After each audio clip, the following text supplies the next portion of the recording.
Let's bring in Victor Gao. He's the chair professor at Soochow University and joins us from Beijing. Victor, welcome to the program.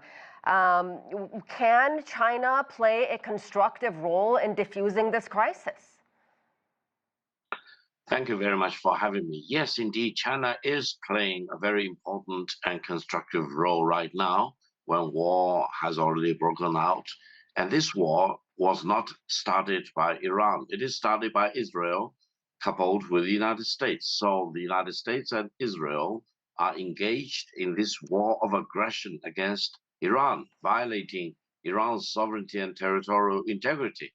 And the Chinese government emphasized that Iran's sovereignty and territorial integrity should be fully respected. China is calling for de-escalation and ceasefire immediately, because otherwise you do not know how much evil this whole situation may degenerate in, because this may degenerate into a regional war or even with more global implications, because first of all, energy security will be undermined, and it may also lead to a big financial crisis. So the world itself will suffer the consequences of this unwanted war launched by the United States and Israel against a sovereign country.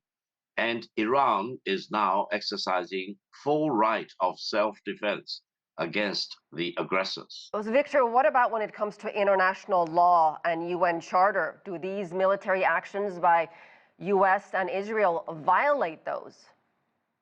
Absolutely. I think in this particular case, Israel committed act of aggression against Iran, and the United States aided and abetted Israel and joined in this act of aggression against Iran. By international law, there should be no doubt that Iran is under attack and is suffering the consequences of this aggression.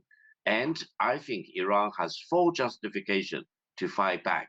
Now, several countries, including Prime Minister of Britain, said Iran has been attacking several other countries. It's because these countries host US military bases.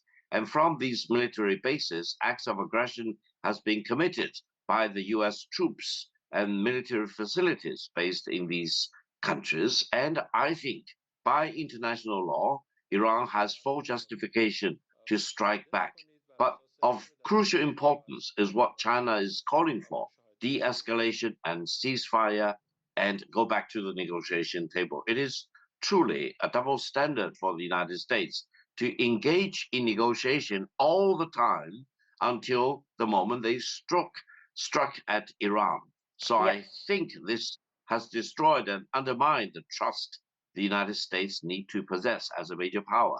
Yeah, you make a good point, because the last time Israel and United States hit Iran, they were also in the middle of negotiations back in June, with the Omanis playing the role of the mediators. And Oman's foreign minister gave a number of interviews, and he said he was optimistic that the two sides could work something out and avert a military crisis.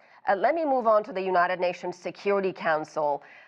What can we expect from the UNSC? What should we expect? And can they, at this point, really do anything? Victor, you know, there's a lot of people that say the UN has become rather irrelevant. They say a lot of things, but nothing really ever happens. Well, I think the United Nations Security Council need to come into an immediate emergency session right away to deliberate about this particular war of aggression against Iran. However, I don't think it is realistic to expect anything substantive coming out of the Security Council, because the United Nations will definitely exercise its veto power. We tend to blame the United Nations for the deadlock, for the inefficiency. However, allow me to emphasize, the United Nations, especially the Security Council, have at least performed well in preventing the outbreak of a third world war.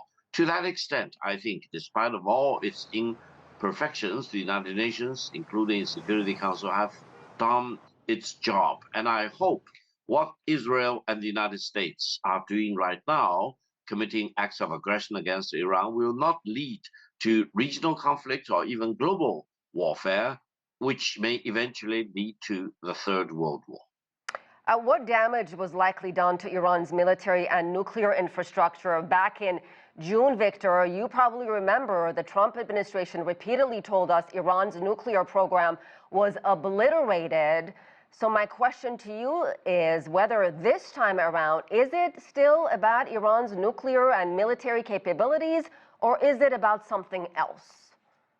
Well, first of all, as far as the Middle East is concerned, it is completely unacceptable for one country, that is Israel, to have developed the nuclear weapons and sometimes to declare their intention to use nuclear weapons, and at the same time to deny another country, which is Iran, a sovereign country with its own independence, from developing nuclear weapons. Now, Iran has repeatedly reaffirmed that it has no intention to develop nuclear weapons, but it has the right to use nuclear power for peaceful purposes. So I think this whole issue needs to be brought to a negotiation table, and there was an international agreement covering the peaceful use of nuclear power by Iran, but the United States chose to walk out of that agreement, which eventually led to the war and conflagration we are faced with as we speak. So I think it is time for the United States to really do what a major power is supposed to do, to exercise its leadership and statesmanship, to engage in peaceful negotiation rather than resorting to war, especially United States should refuse to be misguided by Israel and its prime minister, and refuse to be used as an instrument by Israel and Prime Minister Netanyahu in using the U.S. military power to commit acts of aggression against Iran. I don't think the American people want to fight a war against the Iranian people, and I hope things will go back to normal and de-escalation will happen, and the United States will really think twice before they pull the trigger, including when they are misled by another country, in this case, Israel, and especially its Prime Minister Netanyahu, in taking advantage of the U.S. military power to invade and committing acts of aggression against Iran. Victor, my final question to you is the relationship between China and the United States is often described as the most important bilateral relationship in the world. Is this crisis going to affect that relationship? Well, China-US relations are the most consequential and impactful bilateral relations in the world of today. I think, and I believe, China has the ability to compartmentalize many different issues. So we condemn such acts of aggression. We condemn the violation of sovereignty and territorial integrity of Iran by Israel and the United States. On the other hand, I think there are channels between China and the United States to keep talking with each other and make sure that there are no issues between China and the United States which may flare up into uncertainty and uncontrollability, for example. And China and the United States will need to deal with each other on equal terms. And I hope China and the United States will eventually agree that war should be the last resort rather than the first resort. And negotiations should not be used as a disguise for launching a war against a sovereign country. I think from the Chinese philosophy, war should always be the last resort. And it seems that the United States under President Trump is eager to use war to solve problems, which may turn out to be unsolvable if you use war. These issues can be better resolved if you use peace and use diplomacy. Never lose patience about peace and negotiation, and never go to pull the trigger on a sovereign country and independent country, especially a country like Iran, which has about 5,000 or even 6,000 years of civilization. Yes, China and Iran, both two of the oldest civilizations in the world. Victor Gao, I know it's very early morning in Beijing, so we really appreciate you staying up and talking to us. Thank you very much.